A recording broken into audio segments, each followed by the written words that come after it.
ഈ വരുന്ന തദ്ദേശ സ്വയംഭരണ സ്ഥാപനങ്ങളിലേക്ക് നടക്കുന്ന തെരഞ്ഞെടുപ്പിൽ കൂത്താട്ടുകുളം നഗരസഭയിൽ 24-ാം ഡിവിഷനിൽ നിന്ന് മത്സരിക്കുന്ന ശ്രീമതി നിഷ ജിനോ നമ്മളോട് തൻ്റെ വികസന കാഴ്ചപ്പാടുകളെക്കുറിച്ച് സംസാരിക്കുന്നു.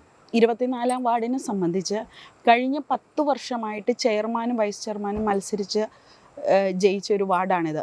ഇവിടെ മുരടിച്ച് കിടക്കുന്ന വികസനങ്ങൾ അത് ജനങ്ങളിലേക്ക് എത്തിക്കാനാണ് ഞാൻ ശ്രമിക്കുന്നത്. അത് പൂർണ്ണമായും ഞാനത് ചെയ്തിരിക്കും. പണി തീരാതെ കിടക്കുന്ന റോഡുകൾ, വഴിവിളക്കുകൾ, ഇവിടെ ഈ വാർഡിലെ ഏറ്റവും ഇമ്പോർട്ടൻ്റ് ആയിട്ടുള്ള കാര്യം എന്ന് പറയുന്നത് ചെലകപ്പടി കോളനിയാണ്. ആ കോളനിയിൽ യാതൊരു വികസന പ്രവർത്തനങ്ങളും ഈ 10 വർഷമായിട്ട് അവിടെ നടന്നിട്ടില്ല. അവിടെ വഴികൾ വളരെ ശോചനീയമായ അവസ്ഥയിലാണ്.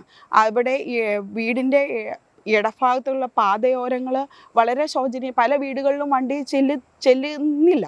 അങ്ങനെ ഈ വാർഡിൽ നടത്തേണ്ട ഒരുപാട് വികസന പ്രവർത്തനങ്ങളുണ്ട്.